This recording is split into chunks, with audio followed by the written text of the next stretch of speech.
Allez, on a changé de catégorie, les pupilles maintenant, avec Paul Fulpin qui semble avoir pris le meilleur. Oh là, on a failli sortir de la piste là dans cette première ligne droite. Paul Fulpin en première position.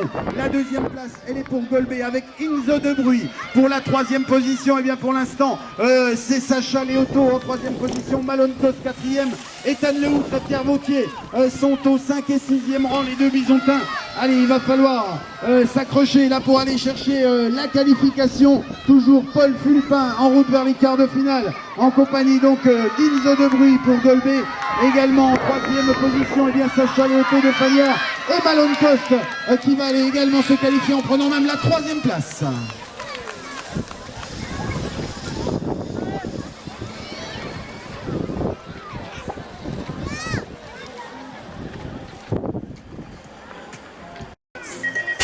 « 810, c'est le 8e de finale, catégorie des pupilles, avec le bon départ d'Axel Gouachaud, le bon BMX en première position. Il y a l'UVCA 3 avec Sacha Demont à la deuxième place. Un autre pilote du bon BMX, Jérémy Huard, est là en 3 ou 4e position, puisqu'il y a également Noah Lemoine, le bisontin, qui est bien sorti du premier virage par les extérieurs. Il est en 3e position, alors que la 4e place, elle est bien pour Jérémy Huard. Toujours le même leader, à savoir Axel Gouachaud. La deuxième place, il y a eu du changement, avec un très très beau retour de la part de Noah Lemoine, le pilote de Besançon, donc il s'est emparé de cette deuxième place. L'UVCA 3, Sacha Demont en 3e position, et pour la 4e place, eh bien le beau retour également de la part de Jérémy Huard.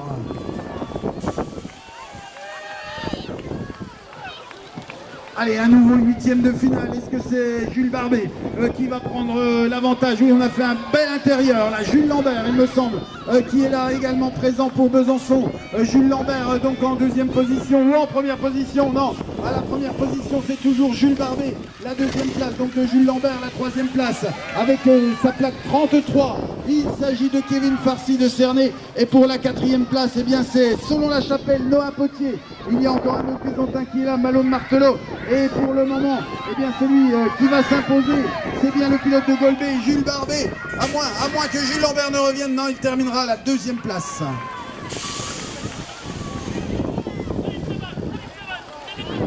Allez, on a changé de race avec la 812 bien sûr, Gaspard Darbon-Poncet et Marius Jacques, les deux pilotes de Besançon aux avant-postes, 3 pilotes même de Besançon avec Juliane Pierre en 3e position.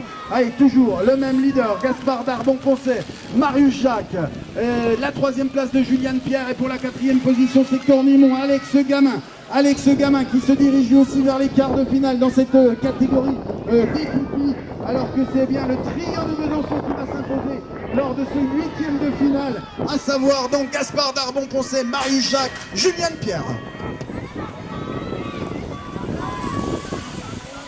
Allez, 813, les pupilles à nouveau avec un bon départ pour Golbet et Justin Touvenot peut-être. Est-ce que c'est lui qui prend l'avantage? Oui, Justin Touvenot donc en première position. Pour la 2e place, on a notamment dans Paris Tavo, Roman Lang. Attention, on attaque dans les intérieurs avec Valentin Plançon. Il y a un bisontin qui se mêle à la bagarre, Robin Daval. Et Strasbourg également bien revenu, Mathéo Schneider. Oh, c'est très serré là dans ce 8e de finale qui va parvenir à s'imposer à la 4e place. Robin Daval est bien revenu. Le pilote de Besançon, Robin Daval, s'est imposé dans cette avant-dernière ligne droite. Est-ce qu'il va résister pour se qualifier? En tout cas, c'est bien Valentin Plançon qui s'impose devant Roman Lang, la 3e place de Justin Touvenot, la 4e de Robin Daval. Allez, 814, encore un 8e chez les pupilles avec Alban Revelli, le pilote de Fanière, bien parti dans ce 8e de finale. La 2e place, il y a le Beaune BMX avec Romain Salvi, la 3e position, Antoine Sermunier de Besançon, et la 4e place, eh bien c'est un autre bisontin, c'est Alessio Hugonmer. Voilà les deux bisontins dans les 4 premières places avec Alban Revelli en tête, toujours 2e Romain Salvi, et la 3e et 4e place pour les deux bisontins, Antoine Sermunier et Alessio Hugonmer. Il va falloir résister à Théo Pernet qui est en 5e position, et ça suffira pour les deux bisontins.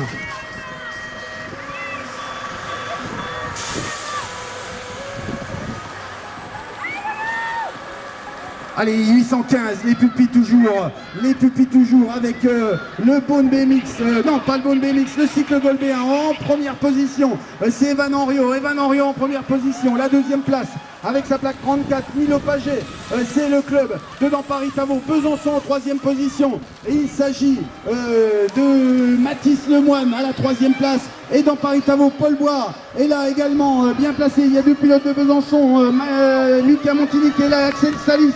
Axel Salis en 4e position, 5e position plutôt. Est-ce qu'il va tenter de revenir dans cette dernière ligne droite? Ça ne passera pas pour le pilote bisontin. Voilà, juste avant de continuer, il y a 3 véhicules qui gênent la circulation après les 8e dans la dernière ligne droite. 8e de finale chez les pupilles avec Enzo Villalonga qui a pris le meilleur départ. Il y a également Baptiste Griot, pas trop mal parti, le pilote de Besançon en 2e position. On a également Contrisson avec Timothée Cardo. Timothée Cardo, il est en 3e position et c'est Antoine Chalot pour le club des Tupes à la 4e place. Allez, toujours le même leader, Enzo Villalonga dans Paris-Tavaux. Baptiste Griot, Besançon 2. 3e place de Timothée Cardo et 4e position Antoine Chalot. On vient de faire l'intérieur. On vient de faire l'intérieur avec Timéo Hens du club de Cernay qui s'est imposé à la 4e place. Est-ce que ça va résister? Oula, Antoine Chalot qui est parti à la faute là à l'issue, à la fin de cette 3e ligne. Et celui qui s'impose et se qualifie pour les quarts de finale, c'est Enzo Villalonga, Baptiste Griot, Timothée Cardo.